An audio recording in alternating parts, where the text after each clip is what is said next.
Hello everyone.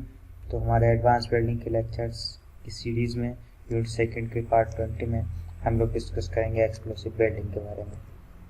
ये रहा हमारा सिलेबस यूनिट सेकंड का, थोड़ा सा ही बचा है। तो समझते हैं कि एक्सप्लोसिव वेल्डिंग होती क्या है। एक्सप्लोसिव वेल्डिंग एक सॉलिड स्टेट वेल्डिंग का टाइप है, ठीक है। इसमें क्या करते हैं, हाई वेलोसिटी से डेटोनेशन कराते हैं कंट्रोल पोजिशंस में, ठीक है।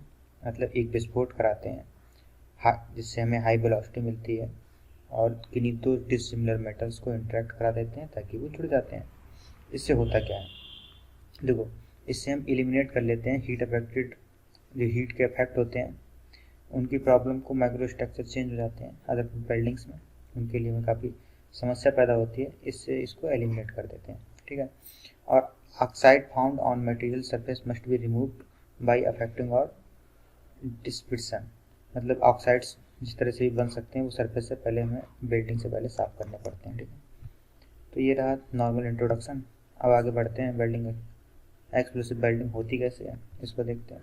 इसमें होता क्या है कि मान लिया ये हमारी प्लेट है जिसको हमें वेल्ड करना है, ठीक है। ये नंबर 1 इसे मान लो और नंबर 2 इसे मान लो, इन दोनों को हमें वेल्ड करना है, ठीक है। अब देखो, अब हम इसको यूज़ क्यों करते हैं इसे समझो। इस तरह से अगर हमें कोई दो सरफेस टू सरफेस ज्वाइंट करना है तो हमारी जो वेल्डिंग की वो होती है रेंज, कोई बड़ी सी सरफेस है तो हम यहाँ पे केवल कोनों पे आ पाएंगे। ऐसा तो है नहीं कि पूरी हम केवल ये साइडें ज्वाइन कर सकते हैं, क्योंकि पेनिट्रेशन की भी एक लिमिट होती है किसी भी वेल्डिंग मशीन की, वो पूरी सरफेस पर नहीं जा सकती।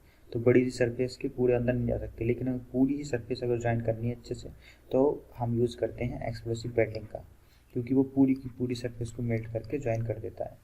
तो अब देखो कि होती कैसे है कि ये हमारी एक टारगेट प्लेट है जिससे हमें जोड़ना है, और ये हमारी फ्लायर प्लेट है जिसको हमें जोड़ना है। अब इनके बीच में हम एक छोटा सा एंगल प्रोवाइड कराते हैं जिसको वो रखते हैं 10 से लेके 20 डिग्री के बीच में, ठीक है। इनके बीच में थोड़ी सी डिस्टेंस देते हैं ताकि ये उड़ के आए यहाँ तक, ठीक है। और इसे जिसके ऊपर हम TNT मतलब कोई भी विस्फोटक पदार्थ उसको रखते हैं, ठीक है। उस वाले के बाद थोड़ा सा रबर स्पेसिंग देते हैं ताकि थोड़ा सा मतलब सीधे इम्पैक्ट इसके ऊपर ना पड़े, इससे फ्लायर प्लेट को डैमेज ना हो। ये जो वैसा इम्पैक्ट होगा वो एब्जॉर्ब कर जाएगा, इसे स्पीड दे देगा, मतलब काइनेटिक एनर्जी इसे फ्लायर प्लेट को दे देगा। तो जब हम इसको विस्फोट कराते हैं, ये है डिटोनेटर। डिटोनेटर क्या होता है, ये एक डिवाइस होता है, मतलब एक तरह से बटन कह लो, जिससे हम ऑन करेंगे, बटन या फिर कैप कुछ भी होगा। इसको जैसे ही हम ऑन करेंगे तो ये जो ब्लास्ट होगा, ये बॉम्ब ब्लास्ट हो जाएगा। इस बॉम्ब ब्लास्ट होने के बाद जो इस डायरेक्ट वो होगी, जितनी भी दिक्कतें होंगी वो ये रबर स्पेसिंग ऑब्जर्व कर लेगी, लेकिन जो स्पीड होगी वो इसे मिल जाएगी फ्लायर प्लेट को, और ये उड़ के जाएगी, ये टारगेट प्लेट से जाके चिपक जाएगी। और उस टाइम पे क्या होगा कि एक तरफ से स्टार्ट होगी, ये थोड़ा हमने 10 से 20 एंगल दिया है ना, वो एक तरफ से यहाँ पे से टच हुआ इस तरह से, तो यहाँ की मेल्ट हुआ, और इस तरह से जो गैसेस क्रिएट होंगी इनके बीच में वो धीरे धीरे इधर से निकलती चली जाएंगी बाहर की ओर, ठीक है। तो इसी तरह से कुछ ही देर में ये पूरी वेल्डिंग हो जाएगी। अभी दिखाएंगे उसको एनिमेशन से तो अच्छे से समझ में आएगी। इनके बीच की दोनों की डिस्टेंस जो होती है उसे D से डिनोट करते हैं। इसे ही बोलते हैं स्टैंड ऑफ डिस्टेंस, मतलब फ्लायर प्लेट और टारगेट प्लेट के बीच की जो दूरी होती है उसे बोलते हैं स्टैंड ऑफ डिस्टेंस। और क्लेडिंग किसे बोलते हैं, क्लेडिंग बोलते हैं जो भी हमारी जो प्लेट होती है जो ऊपर वाली, उसे क्लेडिंग बोल देते हैं। और जो विस्फोटक पदार्थ कौन कौन से होते हैं एक साइड में इसे स्पेशली डिस्कस कर लेंगे। will maintain a set gap ये between the वीडियो backer देखो, and ये the देखो second कितनी कितनी plate, बड़ी प्लेट्स which को is हम placed इससे on top. ज्वाइन करते हैं। This second plate is अगर thinner नॉर्मली than the करोगे केवल backer साइड से and ही is called इतनी the इतनी ज्वाइन कर cladder. पाओगे, लेकिन The पूरी को standoff ज्वाइन gap करने between की the backer जरूरत and इसी cladder हमें is less वो than करना an है, inch इसे in बोलते हैं height, क्लेडर। yet without it, the explosion weld would be तो impossible. अब ये प्लेट रखी, इस तरह से वेल्डिंग परफॉर्म होती है। Not वो जो हाथ में surprisingly, था the उसी power को of the बोलते हैं explosion detonator. can cause significant ये deformation to the actual newly photo है इस formed तरह की clad. वेल्डिंग की, ये Therefore, फोटो मेटल जुड़ा है इससे, ठीक है। अब ये है वही सारा फिनोमेना जो मैंने अभी बताया। अब एक्सप्लोसिव मटेरियल को डिस्कस कर लेते हैं कि इसमें हमें क्या क्या जो मटेरियल होते हैं किस तरह से हम विस्फोट करते हैं। तो वो 2 तरह के होते हैं, एक हमें बहुत ज़्यादा बड़ी प्लेट्स को करना होता है तो हम हाई वेलोसिटी के एक्सप्लोसिव मटेरियल को यूज़ करते हैं, और अगर छोटा करना होता है तो हम मिड या फिर लो वेलोसिटी के मटेरियल्स को यूज़ कर लेते हैं। हाई वेलोसिटी मतलब 4500 से करीब 7500 मीटर पर सेकेंड देती है। इसके जो एक्सप्लोसिव मटेरियल होते हैं वो कौन से होते हैं, नॉर्मली TNT होता है, RDX या फिर डाटा सीट, इस टाइप के जो होते हैं ये हाई वेलोसिटी देते हैं हमको।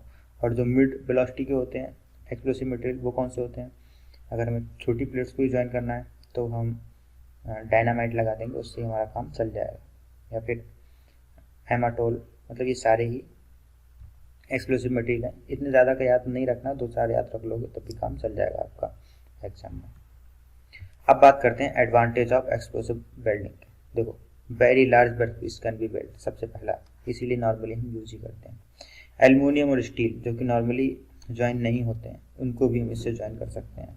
Can bond many dissimilar normally unbendable metal, जो मतलब वेल्डिंग जिनकी नॉर्मली नहीं होती है या फिर बिल्कुल ही डिसिमिलर मेटल है, उनको भी हम इससे ज्वाइन कर देते हैं। Material melting temperature and coefficient of the thermal expansion difference do not affect the final product, क्योंकि हम अदर जो बिल्डिंग्स होती हैं उसमें हम बड़े मतलब छोटी स्केल पर वर्क कर रहे होते हैं, तो उसका जो कोएफिशिएंट ऑफ थर्मल एक्सपेंशन का इफेक्ट होता है वो काफ़ी मायने रखता है, लेकिन ये इतनी फास्ट प्रोसेस होता है कि इसमें कोई बहुत ज़्यादा मेजर इफेक्ट नहीं पड़ता। Process is compact, portable and easy to maintain. ठीक है, तो ये रहे हमारे एडवांटेजेस। अब बात करते हैं डिसएडवांटेज। देखो, डिसएडवांटेज में सबसे पहला आता है कि जो मेटल है वो आपका बहुत ही ज़्यादा इम्पैक्ट और रेजिस्टेंस का होना चाहिए, वरना ये बिल्डिंग को झेल ही नहीं पाएगा। ठीक है, द जियोमेट्री सिंपली फ्लैट या फिर सिलेंड्रिकल कोनिकल, मतलब सिंपल ही होनी चाहिए जो इजीली बिल्ड हो जाए। अगर कॉम्प्लेक्स शेप है तो उसको आप बिल्ड नहीं कर सकते। अब उसके बाद आती है cladding plate can not be too large. जो क्लेडिंग प्लेट होती है जिसको आप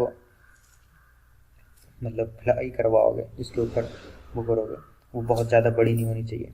और सबसे लास्ट में जो प्रॉब्लम आती है वो आती है कि हमें वेल्डिंग के टाइम पे ब्लास्ट करना पड़ता है बॉम्ब का, तो वो बहुत ही ज़्यादा एक तो शोर करता है, दूसरा प्रोटेक्शन के लिहाज से भी अच्छा नहीं है, किसी मजदूर को इससे हानि पहुंच सकती है, और वैक्यूम चैम्बर में परफॉर्म कराना पड़ता है, तो ये सारी दिक्कतें होती हैं। और उस टाइम पे धूल पानी की भी काफ़ी समस्या रहती है जब ये वेल्डिंग परफॉर्म की जाती है। अब बात करते हैं इसके एप्लीकेशंस की। तो एप्लीकेशंस हैं joining of the object in solid state, increase the corrosive resistance, मतलब क्लेडिंग को ये इंक्रीज कर देता है। दूसरा, joining the dissimilar material like aluminium, titanium and aluminium to steel.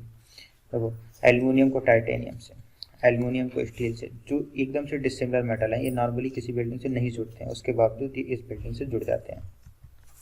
तो थैंक्स, यही था हमारी इस वीडियो में, और PDF है जो डिस्क्रिप्शन बॉक्स से डाउनलोड कर लीजिए। धन्यवाद।